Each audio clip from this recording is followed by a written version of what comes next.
Hey, what's up everybody? Chuck here, PowerAddicts.com. Well, I just happen to have what you see here is a fuel pressure testing gauge. I was having a few issues out of the Jeep, and I'm just kind of doing some diagnostic checks, and I happened to, through the loaner tool program at a, well, just so I don't get a name branding, at a local auto parts store here close. On the loaner tool program, I got the pressure tester. Well, since I had it with me, I want to do a quick video showing you guys how to use it, so in the event you need to test the fuel pressure on your Jeep, you'll know what to do. You can refer to the video. Alright, first things first, let me go over here and I'll show you where the Schrader valve is.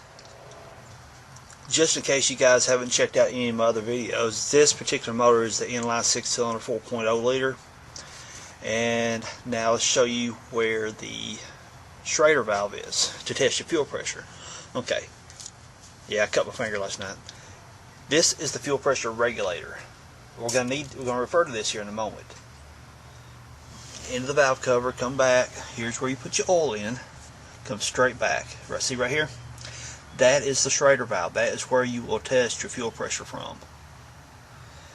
So, what we're gonna do is, here's the end of that tool, that gauge I showed you a moment ago. Pull it all over here. There's the whole tool, and there's the end that's going to screw to the Schrader valve. So let me put the, what we got to do is twist it, turn it off. Take it off. Yeah, that's it. Set it someplace where you don't lose it. Okay, after you get it off, you want to take this and screw it on there. If you guys notice, I was dripping a little bit of fuel out of the hose because I've already tested the fuel pressure. But I ran inside and got my camera just so I could do a video for y'all.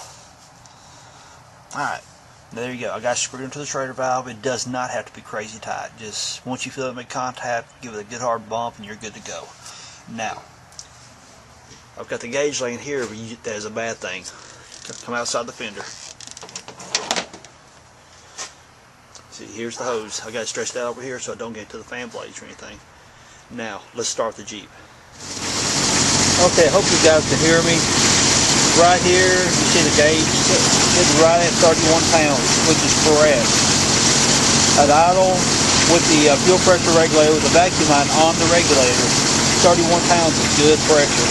That's where it should be. Now, I want to show you guys, we need to test it with the regulator unplugged. So here's what we got to do. Go here to the fuel pressure regulator. Hope you guys can hear me over the motor. Here's the vacuum line for the fuel pressure regulator. Pull the vacuum line off. Okay, here's the motor rev up. Try to create a vacuum leak right here. Here it comes down. Take my thumb off of it. It revs up a little bit. That's one way you can help the vacuum leak too. Alright, we have the vacuum vacuum line off the pressure regulator. Now look at the gauge. It's running about 40 pounds, 39 to 40 pounds. So my fuel pump and my fuel pressure regulator is working correctly. So now we got to hook the vacuum. Be sure you hook the vacuum line back up. So all we got to do is come back to the regulator. Put it back on. We're done. That's basically all you got to do to test the fuel pressure. Make sure your fuel pump's working, your fuel pressure regulator is working. So let me shut this thing off real quick so you can hear me better. Alright, we turned the engine off and then the fuel pressure fell back down to 0, as you see. I've heard people talk about their Jeeps being hard to start. Not really hard to start, just it takes several cranks before it finally does start. Somewhere along the line I've heard that there's a check valve somewhere in the line that helps maintain pressure inside the fuel rail here. And here is your fuel injectors. Well, if that check valve's in there somewhere, I have no idea where it's at. You guys, please, those of you who may know where it's at, please leave a comment down below, and it would help me and everyone else out as to where this check valve is. I mean, it's never not started, don't get me wrong. It does take a few cranks for it to fire over, which, I don't know, to me I always thought it was just normal for it, I guess. Alright, just a quick recap. Fuel pressure regulator, And if you ever need to change it out, right there, it's just one little old screw. That one screw right there comes out. Then this bracket right here pulls outward. Now be sure you pull your vacuum line first. First vacuum line, take out that little screw right here, then this bracket will just pivot out like that. Now hang on to it, because it just hooks in back here, because it will fall out. Then you grab hold of the regulator. It's pretty tight because of an O-ring, so you may have to work with it a little bit, but you just keep working back and forth, and it'll eventually pop out. And to put your new one in, now be sure also to have you a rag or something underneath this, because whenever you do pop that regulator out, you will lose a little bit of fuel. Not a whole heck of a lot, but you will lose some. But then when you go put the new one back in, the best thing I can tell you to do is get you some lithium grease.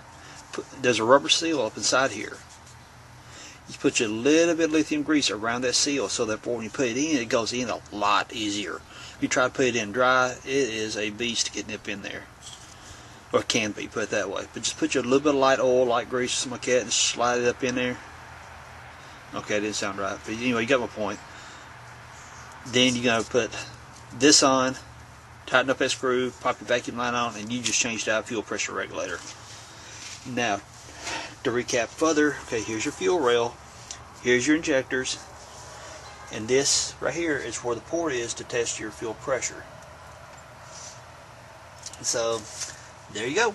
That's how you test your fuel pressure on a YJ. So everyone, if you like my video, give me a thumbs up. If you like my channel, subscribe. Feel free to please leave some comments down below. If you got any more tips, you can tell other people, or even tell me. This is my first YJ. I've helped work on a couple of them throughout the years, but you know, I'm still going through a learning experience myself. So you guys, if you got any hints, feel free to leave them. So anyway, if you like my video, thumbs up. Subscribe if you like my channel. That way you can get notified for every new video that hits. Everyone, have a great day. Peace. See y'all. Thought you got rid of it, didn't you? I couldn't end this video without showing you one last thing. Put your cap back on. Screw it down, it makes contact, give it a little extra bump, and you're good to go. Alright, that's it. We've just tested the fuel pressure on a YJ. Everyone, have a great day. Peace out again. See y'all. See, I just keep coming back on you, don't I? Let me show y'all something. Do y'all's look, your fellas at the auto parts store a favor? Watch this. Where we tested the pressure, there is gas up inside the line. Right here on the side of this, there is a pressure release valve. And hang your hose up high like that and get somewhere where you don't know gas isn't an issue. Push that button in. Watch. And the only reason I caught this, and actually, whenever I pushed the button, it had a lot more gas in than what you just shown. I thought, oh, wait a minute, I need to give that to you guys as a pointer. So what you're going to do is, after you take the pressure, if you take it off the fuel rail, push this line in right here, it'll bleed that hose down, and therefore, when you take it back to the auto parts store, they're not going to have like live gas up inside the store. So okay, one last shot, fuel pressure gauge. All right, everybody, again, keep it peace. Later.